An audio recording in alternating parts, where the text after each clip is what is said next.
Warning: this channel and all games played are intended for a mature audience.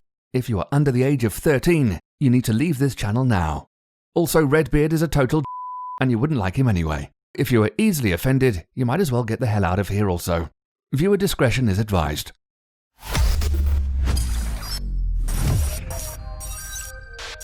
Hey, what is going on, guys? Welcome back to the channel. In this video, we'll be looking at the public test build for the new chapter of Dead by Daylight.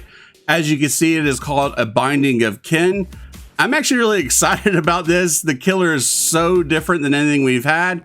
And the survivor is also really cool too. There's good perks on both ends. We got some new maps that got graphic reworks and stuff on it. I'm pretty excited about this next chapter. Of course, the public test build is the only thing that's out right now. It's 4.4.0 public test build. During this week after it's over, usually 2 or 3 weeks afterwards is when it actually comes out to consoles and PC. Mobile, of course, will be farther down the road. Normally, that's how they've been doing it. So let's just go ahead and jump into it real quick. If you are new to the channel, I'd recommend going and hit that sub button, bell notification. I'm going to be playing the public test build later today and throughout this week. Also too, just regular gameplay of Dead by Daylight if you enjoy it. So let's just jump into it real quick. So real quick, we're just looking at the discussion. It's kind of just an overview of it. Talks about, you know, the schedule for the PTB and the new content that's going to be in this is a new killer, which is the twins, and the new survivor. Now, I'm probably going to butcher this, but I'm sure, of course, they're going to let us know how to pronounce this better later. Elodie or Lodi Beaumont. Now, in game, her last name is different. It's kind of like Kakato or something like that. I know I probably horribly butchered that, but here it says Beaumont, so I'm not sure if the in game is different. And that's just, you know, a placement thing, and this is really what her last name will be. We'll find out later, but no big deal. Visual update to Mount Ormond Resort and Auto Haven. I'm so glad they're redoing both of those. I kind of always like Ormond anyway, but it's just gonna be that much better.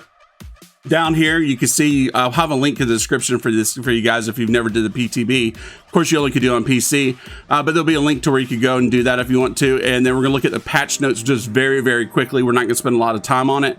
So, you know, this is it right here. You know, it features the content again, you know, it talks about the twins. And then the live updates, they've did some other stuff too. We're not going to go over that because we're really just talking about the new chapter of stuff. And then the bug fixes and stuff they're going to be doing with this chapter. And then the known issues, which this is always going to be something with the PTB. You know, some of the perks and stuff for the twins. It says, you know, some of the stuff, the lunge attack is stuff from Victor, which is the brother, you know, have issues and stuff there.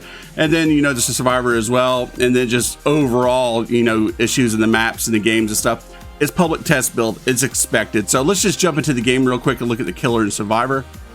And here we go, guys. This is Charlotte and Victor Deshays. Freaking crazy looking. This is the twins. You know, of course, this is Charlotte and this is Victor right here.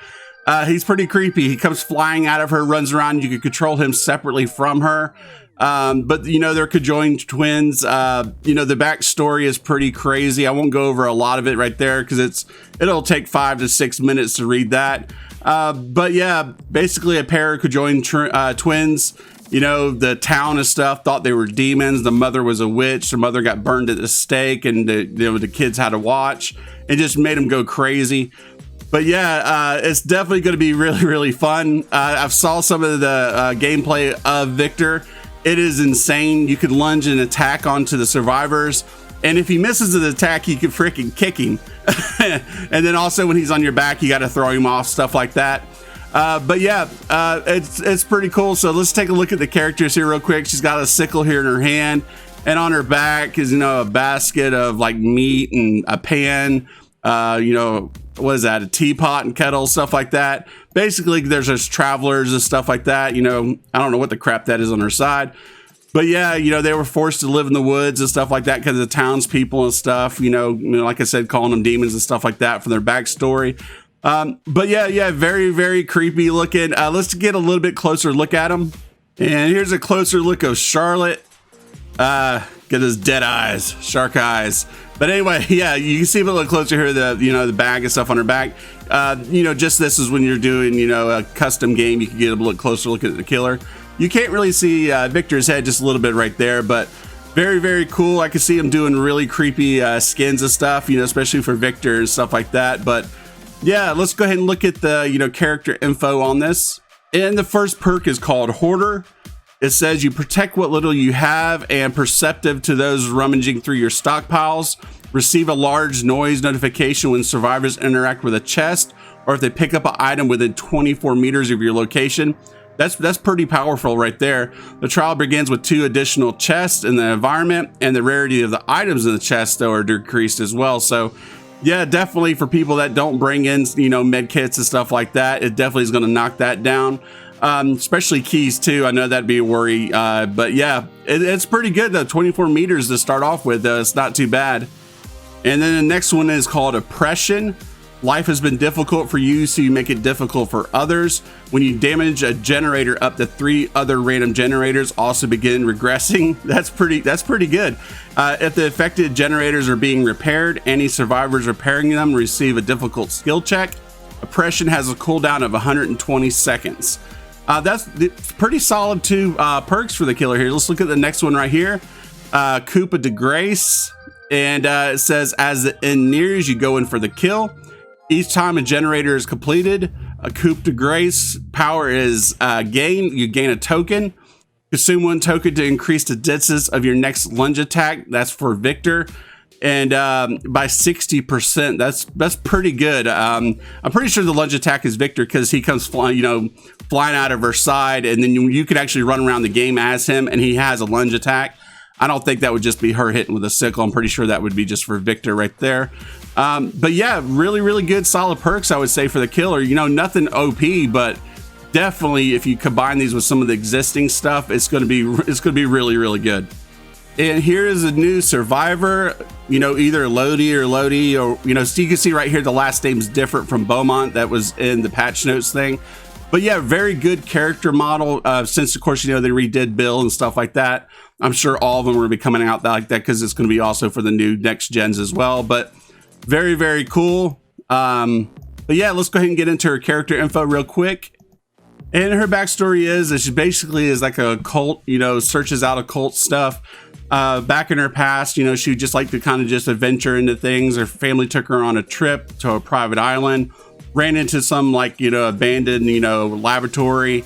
A bunch of crazy stuff happened. Her parents disappeared, and then she just kind of started searching for them all over the time. And, just crazy looking stuff happened. And it had some other stuff where it actually crosses over into the twins, searching for stuff for them too. So crazy story. Like I said, it would take probably 4 to 5 minutes to read her backstory. So let's take a look at her perks real quick. The first one is called Appraisal, and it says you have a careful eye that notices many things overlooked. Start the trial with 3 tokens. When a chest has already been opened, consume a token to search for an item. You unlock chests 40% faster. So it's pretty cool. If the chest, kind of, self-explanatory. If it's already been, looted, you can go back and loot it again. And of course, you can unlock them 40% faster. So let's look at the next one here. So the next one is Deception. Your adventurous lifestyle requires moments of crafty misdirection.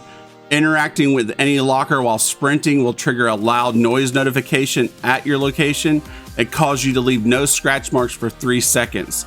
You're no longer able to enter lockers while sprinting, and while this perk is active, so deception can be triggered only once every 60 seconds. There's already really good ones and stuff for, locker builds and stuff as it is, so that's really going to be pretty cool. I mean, I already seen it work. You just barely go past the locker while you're sprinting. It opens up real fast and closes. You don't really hear it, at least in a public test build, you don't hear it. But of course, it's going to give that big notification to the killer. And then the final one is called Power Struggle. You're never giving up and you're not about to start now. While being carried by the killer, reaching 35% wiggle progress activates Power Struggle. While Power Struggle is active, you could drop any nearby standing pallet to stun the killer. Power Struggle is deactivated when it triggers successfully. So it's basically kind of like, a form of decisive strike. Because a lot of times as I'm a killer, of course, if you're a survivor, you're carrying them and stuff, and sometimes you'll just take that quick pass through the pallet if there's no other survivors around. Well, if they have this, of course, it'll drop the pallet. And I'm pretty sure it'll probably drop it even if you're close, to the shoulder of the killer too, because a lot of times if you're chasing somebody and you're just even that close to a pallet, it'll still hit you. I'm assuming it'll do the same, but either way, that's pretty good though. Gives some good ways for the survivors to actually fight back physically with the killers. So anyway, guys, I'm pretty encouraged by this one. Overall, I think it'll be a good chapter. I think we got good killers, we got a good survivor, and we got some graphic updates, you know, bug fixes and stuff that are also there too. So anyway, guys, if you want to stay up to date with Dead by Daylight, make sure to hit that sub button and bell notification. And as always, guys, I'll catch you next time in the next video.